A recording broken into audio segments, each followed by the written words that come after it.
Now I have the great pleasure of introducing Rabbi Dini Luides. Many of you may have been in shul during COVID when we reopened, and Dini led services on a number of Shabbats. I attended, she's been running our alternative service for 4 years? 4 years, and that's a service I have often attended. So I have the great pleasure of saying welcome, and she's going to be delivering today's sermon.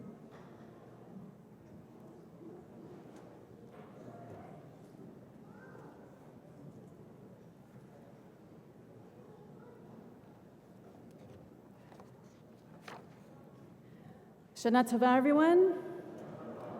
Thank you very much for the honor of sharing some words of Torah with you today.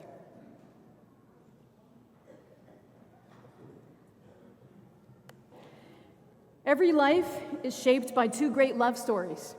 So writes one of my favorite contemporary philosophers, Alain de Botton, in the opening of his book, Status Anxiety. The first great love story is our quest for intimacy with another human being, the yearning for romance, which inspires art and music, literature and film, a story celebrated across time and space. The second, a tale kept more private and often a source of shame and ridicule, is our quest for love from the world, for recognition, approval, and respect. And yet, de Botton cautions us, this second love story is no less intense than the first, it is no less complicated, important, or universal, and its setbacks are no less painful. There is heartbreak here too. To be loved by family, by friends, by fellow citizens, by fellow human beings, by fellow nations, to be the object of someone's concern, is to have our existence acknowledged, our feelings listened to, our needs provided, our mistakes forgiven. And when we feel that love, we thrive. But when we don't, we feel invisible, misunderstood, marginalized. We wrestle with shame, with rage, with envy, and despair. Now, we all understand this social anxiety. We're constantly navigating other people's judgment of us around dinner party tables, around staff meetings, even in the spaces of our most intimate relationships. We're even navigating it right here, right now. We come to shul on the High Holy Days for our annual review, and we're immediately confronted by the presence of others through whose eyes we relentlessly judge ourselves. Do I go to shul as often as that guy over there, or am I not pulling my weight around here? Do we give as much tzedakah as that family over there, or are we holding back? Have my children married Jews like those of the couple sitting next to me, or am I the one whose kids have married out? Are my grandchildren marching for Israel like those young adults 2 rows ahead of me, or am I the ones posting online about genocide in Gaza? Interrogating ourselves like this can actually be useful. Our best behavior is motivated by a delicate balance between our own conscience and how we imagine others think of us. The Mishnah even advises us that the most noble path a person can walk is one which we find personally honorable and which brings us honor from others. But what happens when the balance is off? What happens when we ascribe more power to the way others see us than the way we see ourselves? The drive for recognition can fuel hard work, good judgment, and often moral choices. Measuring ourselves against others and becoming more like them might help us evolve into better versions of ourselves. But it can also just make us better impersonators. In our love story with the world, it is tempting to mold ourselves into other people's expectations of us, but it's also lazy, with serious moral and spiritual consequences for us and for them. And what happens when the balance is off in the other direction? When we refuse to ascribe legitimacy to the way others see us? The risk here is not just that we become myopic or narcissistic, guided only by our own feelings and desires. The very opposite can happen. Ignoring others can cause us to become estranged from ourselves. And this too can drive us to become people we aren't. Worse, it can drive us to become people we never, ever, ever should be.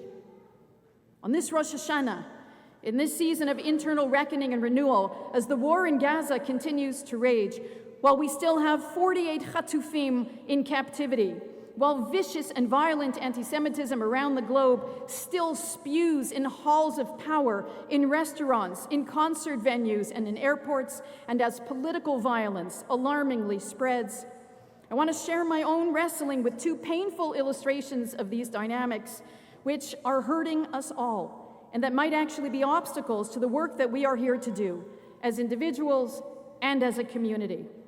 The first is the trend of Jews, especially young Jews, turning away from Israel.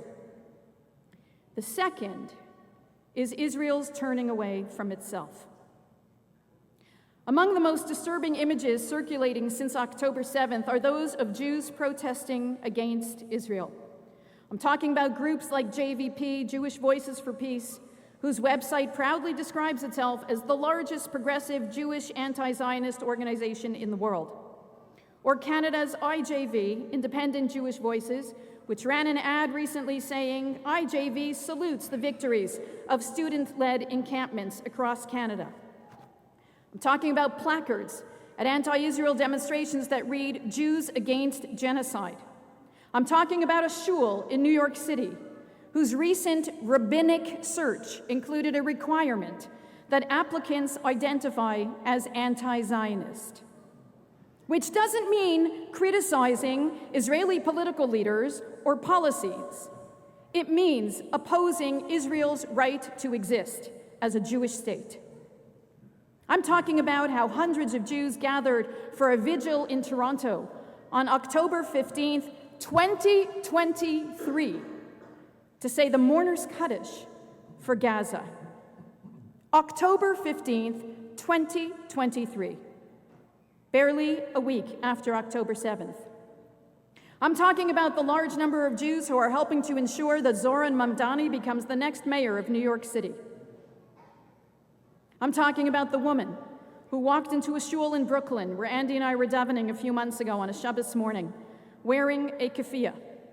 A shul that amazes you with its thriving, growing community of young, committed Jews, and then breaks your heart when it makes the prayer for the state of Israel optional, one that you are permitted to recite quietly to yourself so as not to disturb or offend anyone next to you.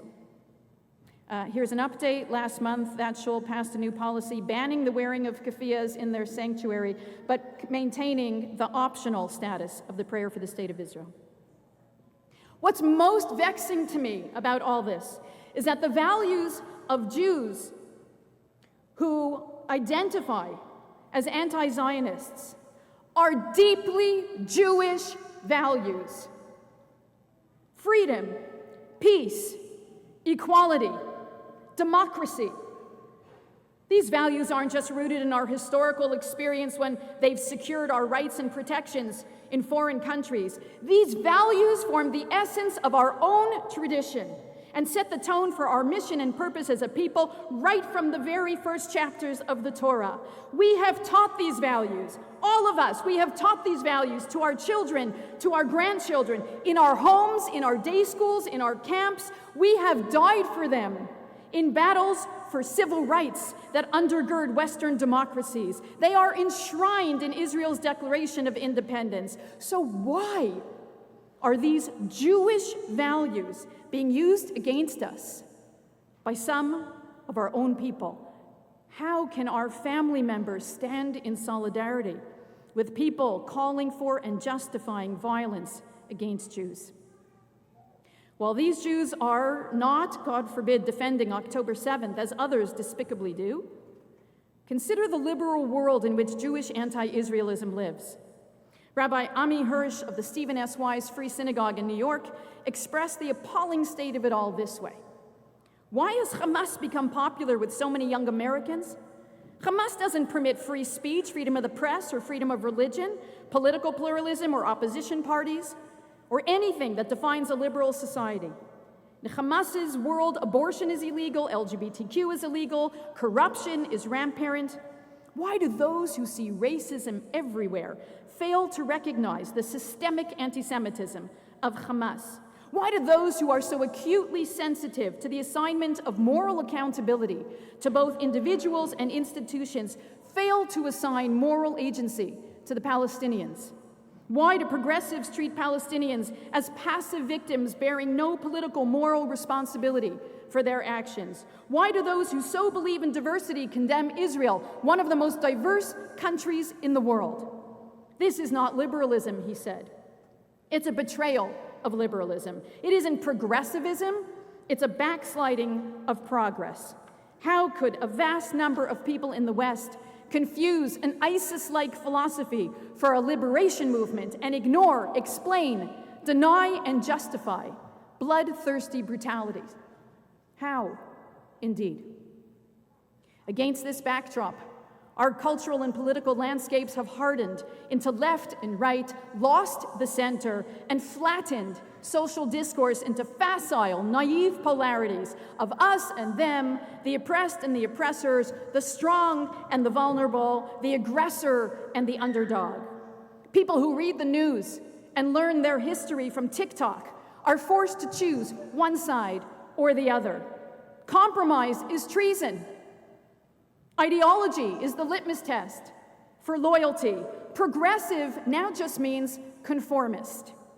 The generation who taught us all about intersectionality, the interconnectedness of race, class, gender, oppression, and power, has no capacity for nuance, no interest in parsing the complexities of actually implementing values like freedom, security, and justice.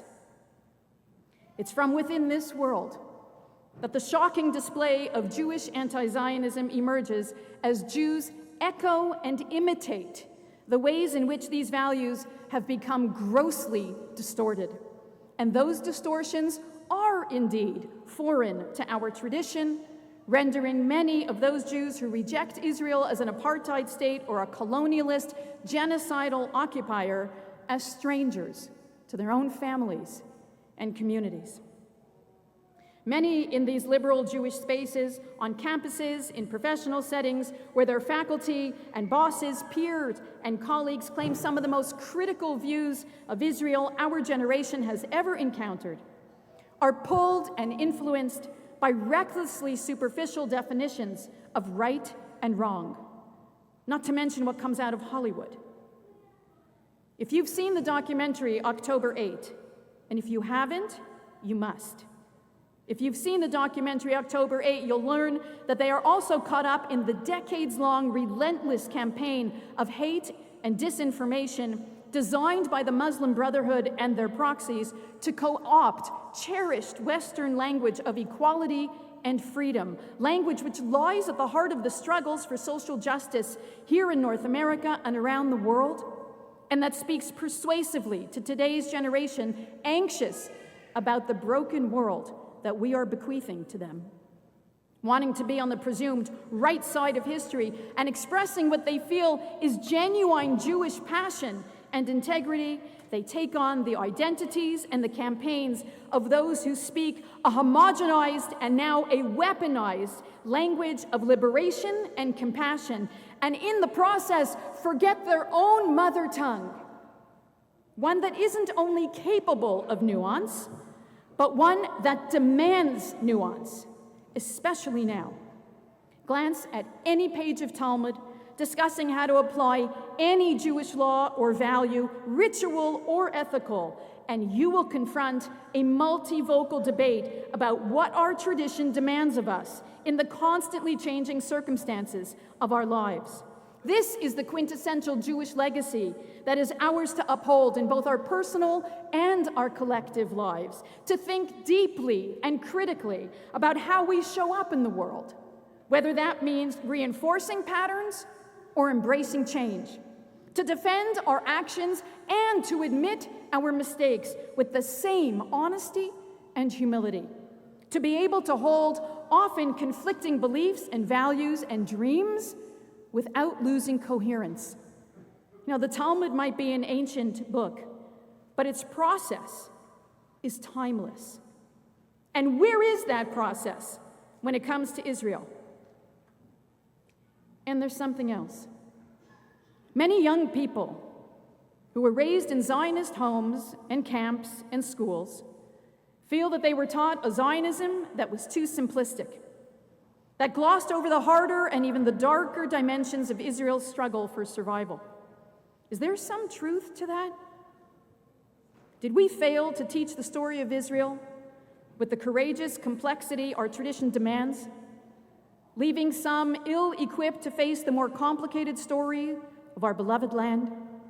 Could we have salvaged their devotion with more honesty? Could we have guided them better to negotiate the debunking of some myths about Israel while remaining resolute about Israel's legitimacy? A recent study of Jewish undergraduates concluded that as polarized as left and right have become, many Jewish students defy the ideological assumption and the social expectation that their opinions need to be ruthlessly consistent. Researcher Eitan Hirsch documented that these Jewish students would welcome a socially acceptable option on the political spectrum that enabled them to be both pro-Israel and to protest some of the actions, statements, policies of the current Israeli government. They want to be able to stand in that place with integrity. I can relate to that. Can you? It's not just those who claim the mantle of Jewish liberalism who end up donning the garb, literally and figuratively, of an anti-Israel culture and ideology. It is also those in the camp of Jewish religious and national fundamentalism who claim the exact opposite Jewish values, who end up impersonating a Judaism that is equally unrecognizable, who also help push our young people away from Israel. Over the last several decades, way before October 7th, we've been witnessing a menacing rightward lunge in Israeli politics and in the Israeli national religious movement.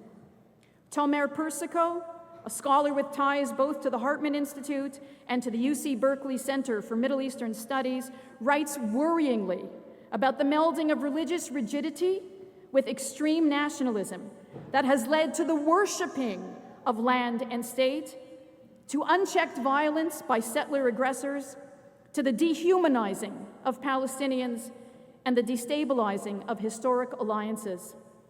In his words, under the impression of the current war, the religious Zionist fundamentalists blatantly asserted what in the past was only implied, that they simply disregard universal humanism, liberal values, and at times even Israeli law.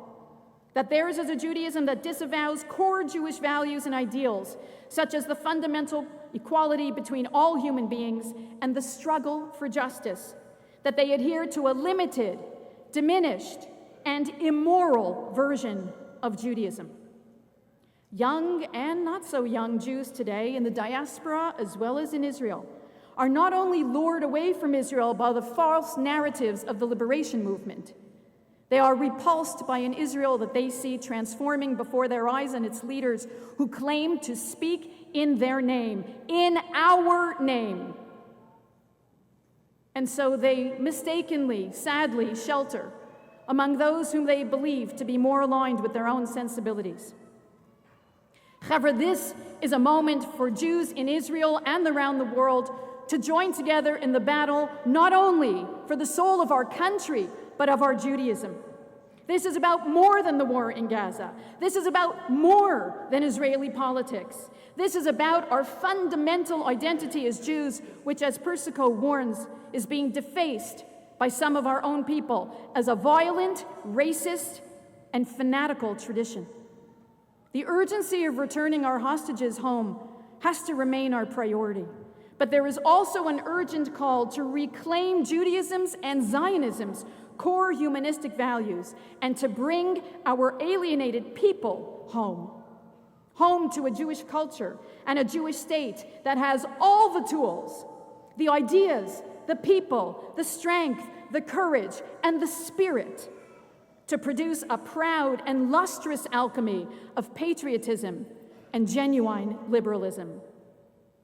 If we've explored the risks of over-identifying with other people's judgment of us and losing ourselves as a result, an equally dangerous trend occurs when we dismiss their opinions and end up ignoring our own internal calls for accountability. That the world is filled with double standards when it comes to Israel is true today, it was true yesterday, and sadly, it will be true tomorrow. Nothing we can do will ever eliminate those who hate and who vilify. But too often we react to those unfair critiques in a way that not only distances us from our opponent's judgment, but also from our own. What other sovereign state would hesitate for a second before engaging in war against a murderous enemy on their border who unleashed the worst attack on their citizens since its founding and who is swearing to do it again and again and again? What other nation in such a defensive war would care as much as the IDF to minimize civilian casualties? What other army has to battle terrorists who wear civilian clothes and embed themselves in schools and hospitals while trying to contain collateral damage? What other military would allow humanitarian aid into the war zone when 48 of their innocent citizens have been starved and tortured to death while the world remains silent, having forgotten about the captives and about the devastating massacre that started this all? We are all familiar with these questions. We hear Jewish leaders in Israel and around the world ask them, and we ask them ourselves. They express legitimate, righteous indignation. What's less righteous about them is the absence of what ought to be the next question. While our critics may have unjust expectations of us, what does our own tradition demand of us in this moment? Ultimately, it's not about whether we are living up to anybody else's expectations. It is about whether we are living up to our own. About 20 years ago at a gathering of rabbis, Dr. Moshe Halbertal, a co-author of the IDF Code of Ethics, stated clearly to all of us, the ethics of the IDF are steeped in Jewish and humanitarian commitments to the value and dignity of every human life. The IDF holds itself accountable not to the military ethics of any other army in the world. It holds itself accountable to its own. Fast forward to today. Many who believed unfailingly in the IDF's efforts to fight this just war justly felt assured by these commitments until they didn't. It was easy to deflect the world's criticism of civilian deaths, of rampant hunger, until it wasn't. On a recent episode of For Heaven's Sake, the podcast which features Rabbi Daniel Hartman and Yossi Klein Halevi in dialogue with each other, they discussed the reluctance of Israeli leaders and citizens to interrogate whether their prosecution of the war had crossed any internal Jewish moral lines. They acknowledged that there are valid arguments to be made over the role of the UN, over Hamas's disruption of food distribution, over the dangers of hundreds of thousands of people rushing a food site when our soldiers lack appropriate riot equipment. They resisted any suggestion that we, God forbid, intentionally are starving Gazans. But they lamented that we didn't share in any of the responsibility, whatever owning that share might mean, in a timely and effective manner in order to minimize the inevitable consequences of laying siege to a region and to a people. They felt shame for what they called our moral indifference to widespread suffering. They confessed, we didn't want to know. And with the world using their accusations against us, accusations of famine and genocide, to question our right to exist, we weren't motivated to find out. After all, as Kohelet says, Yosif da'at, Yosif machov. The more you know, the more painful it is to carry that knowledge. And so we turned away. People would ask us about suffering in Gaza, and we would answer October 7th.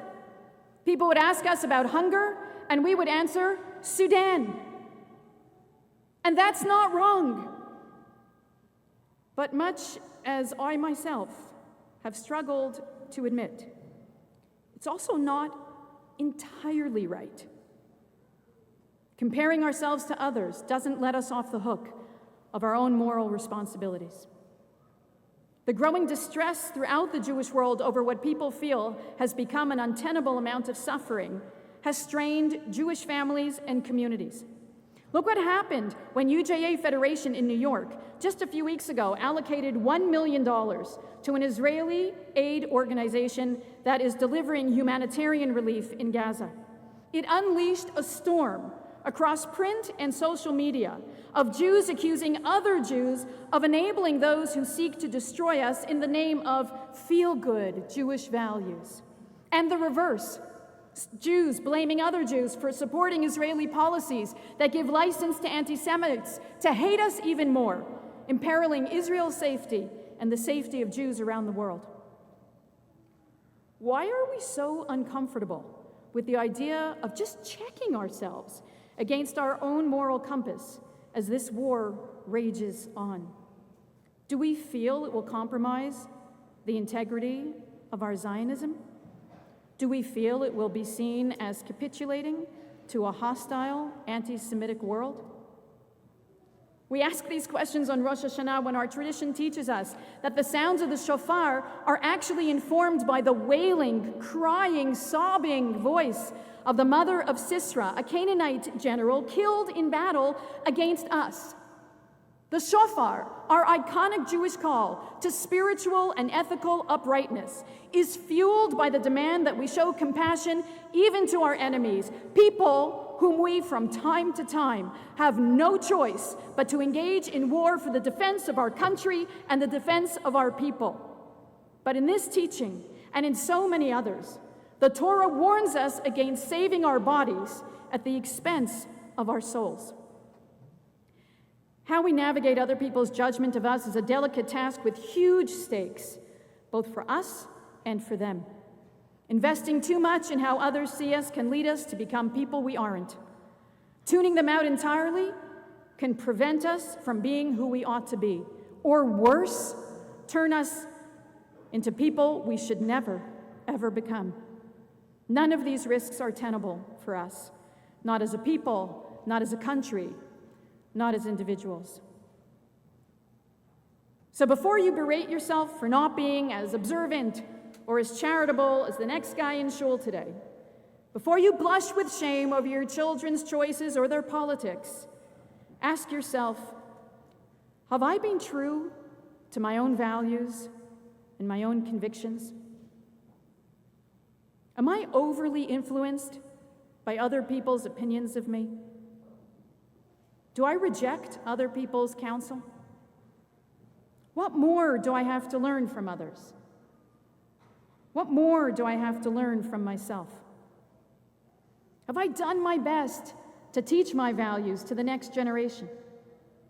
Have I shared my struggles over how to hold them all together when things get complicated so that they can also better wrestle?